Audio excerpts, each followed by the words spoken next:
जय हिंद दोस्तों, Sandeep GSF YouTube channel पर आप सभी का हार्दिक स्वागत है।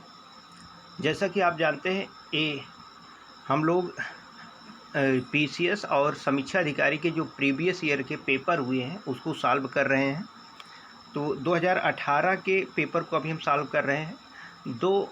उसके दो पार्ट हम लोग देख चुके हैं, क्योंकि उसको पूरा एक्सप्लेन भी किया जा रहा है। तो ऐसी स्थिति में ये तीसरा पार्ट है और अंतिम पार्ट होगा। क्वेश्चन नंबर 101 में है, राष्ट्रीय परिवार स्वास्थ्य सर्वेक्षण 2015-16 के अनुसार वर्तमान में भारत की कुल प्रजनन दर यानी TFR क्या है। तो ध्यान देना, कुल प्रजनन दर TFR 2.2 है, 2.2। निम्नलिखित राज्यों में कौन आर्थिक दृष्टि से सबसे ऊपर लेकिन लिंगानुपात के आधार पर सबसे नीचे है। तो ध्यान देना, हरियाणा राज्य है जो लिंगानुपात में सबसे पीछे है।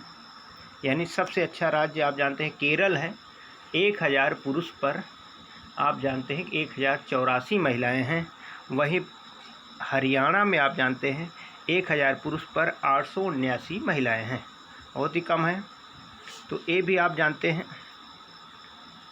दूसरी बात, इसीलिए हरियाणा से ही 22 जनवरी 2015 को बेटी बचाओ बेटी पढ़ाओ कार्यक्रम की शुरुआत की गई थी, लिंगानुपात को सुदृढ़ करने के लिए।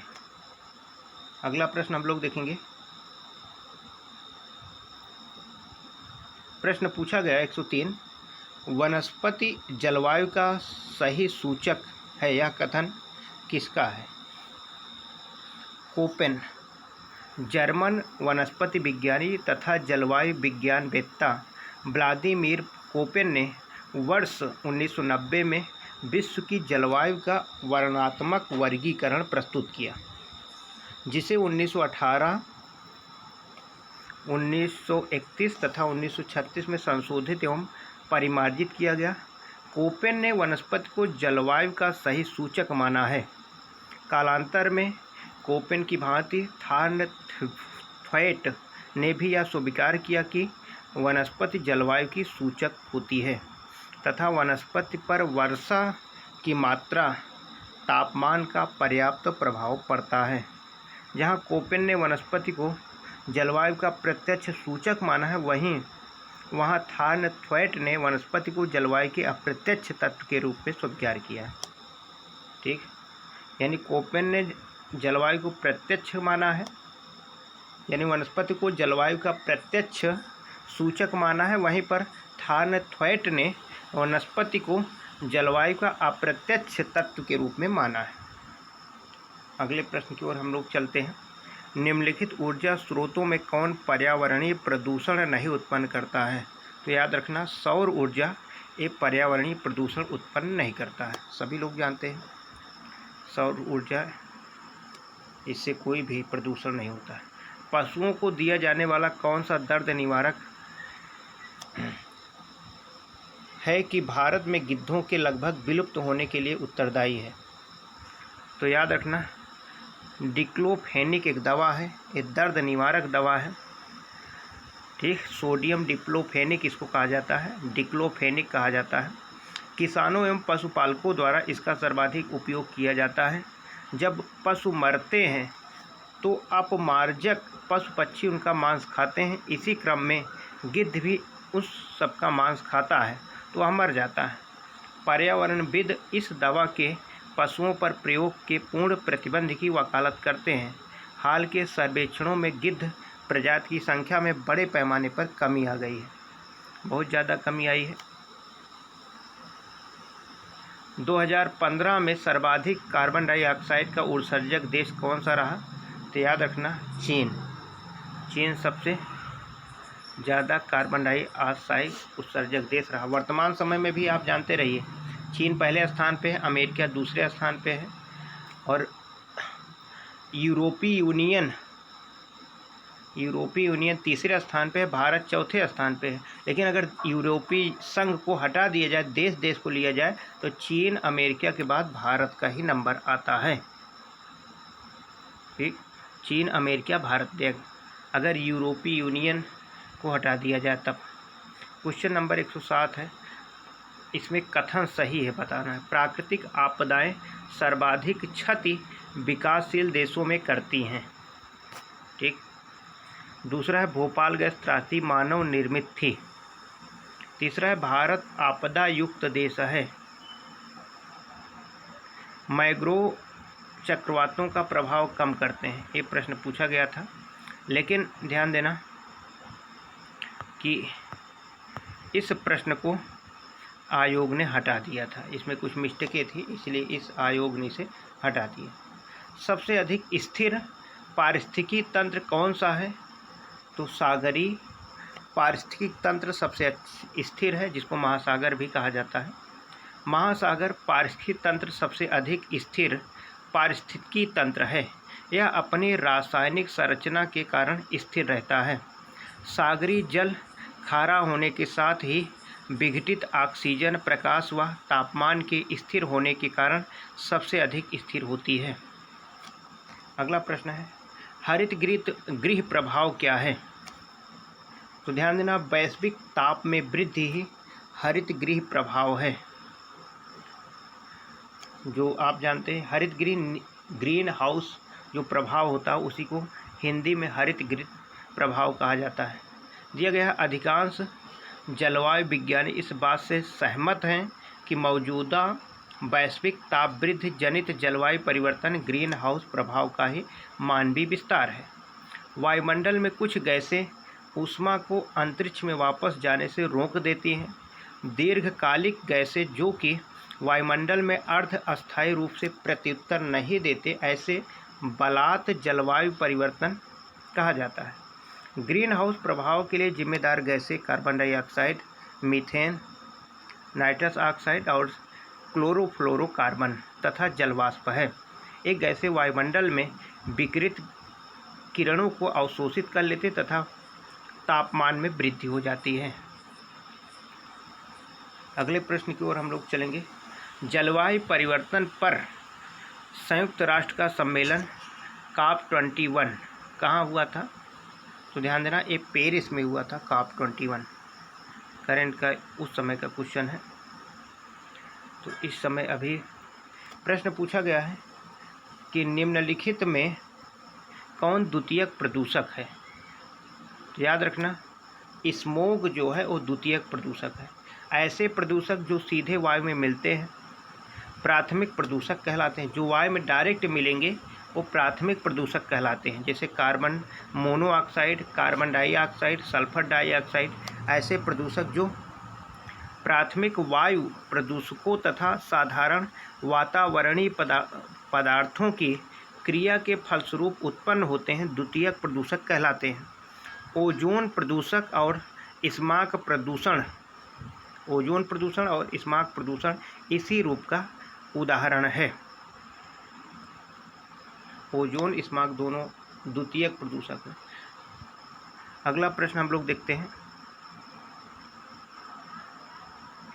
कि संयुक्त राष्ट्र के आर्थिक व सामाजिक मामलों के विभाग UNDESA के अनुसार विश्व का कुल जनसंख्या का कितना प्रतिशत शहरी क्षेत्रों में निवास करते हैं? तो 55% लगभग लोग शहरों में निवास करते हैं। ठीक, 55% लोग शहरों में निवास करते हैं। अगर भारत की बात करें तो भारत में ध्यान देना 31.8% लोग शहर में निवास करते हैं, 68% लोग लगभग गांव में निवास करते हैं। प्रश्न पूछा गया है ग्रीन पीस इंटरनेशनल का मुख्यालय कहाँ है? तो एम्स्टर्डम में इसका मुख्यालय है। ध्यान देना, ग्रीन पीस इंटरनेशनल पर्यावरण के क्षेत्र में कार्य करने वाली एक गैर सरकारी संस्था है। इसका मुख्यालय एम्स्टर्डम में है। ग्रीन पीस 1971 में कनाडा में स्थापित एक अंतर्राष्ट्रीय पर्यावरण संगठन है। यह पर्यावरण और प्रकृति के लिए हानिकारक सरकारी और औद्योगिक नीतियों को प्रकाश में लाता है तथा उन्हें परिवर्तित कराने का प्रयास करता है। ग्रीन पीस का उद्देश्य पृथ्वी की प्रकृति को इसकी विविधता के साथ उपयोग करना है, या व्हेल के शिकार, नाभिकीय अस्त्रों के प्रसार, समुद्र तटीय तल खुदाई, रेडियोधर्मी अवशेषों के समुद्र में जमाव, वन्य जीवों के शिकार, प्रदूषण और प्राकृतिक निवास के क्षय आदि का विरोध करता है।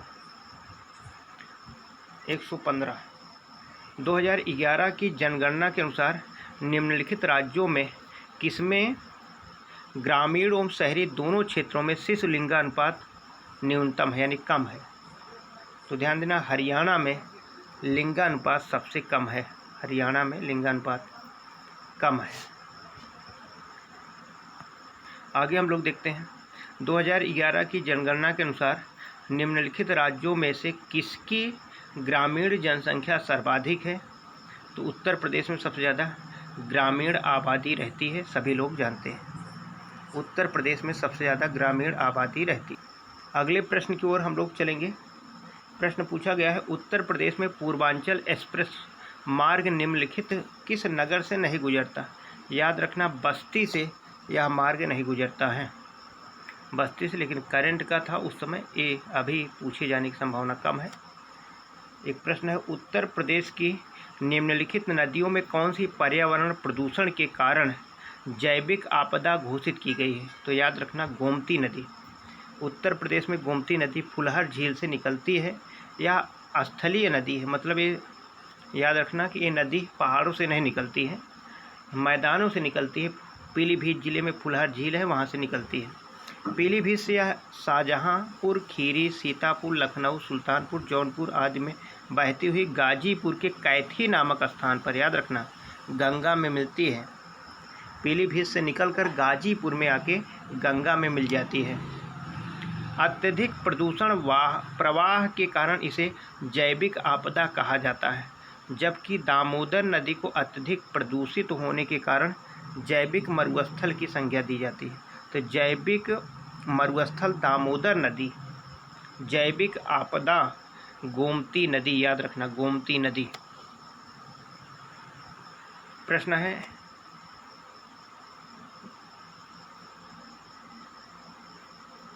विश्व जैव विविधता दिवस कब मनाया जाता है? तो याद रखना, 22 मई को विश्व जैव विविधता दिवस मनाया जाता है। 22 मार्च को विश्व जल दिवस, 22 अप्रैल को पृथ्वी दिवस, 22 मई को जैव विविधता दिवस। अगले प्रश्न की ओर हम लोग चलेंगे। निम्नलिखित में से कौन सा जानवर बिना पानी पिए सबसे लंबी अवधि तक रह सकता है? तो कन्फ्यूजन में ऊँट नहीं लगाना है, कंगारू चूहा, ठीक, ये सबसे ज़्यादा दिनों तक बिना पानी पिए जीवित रह सकता है। क्वेश्चन नंबर 144, भारत का प्रथम national centre for marine biodiversity किस शहर में स्थित है? तो जामनगर।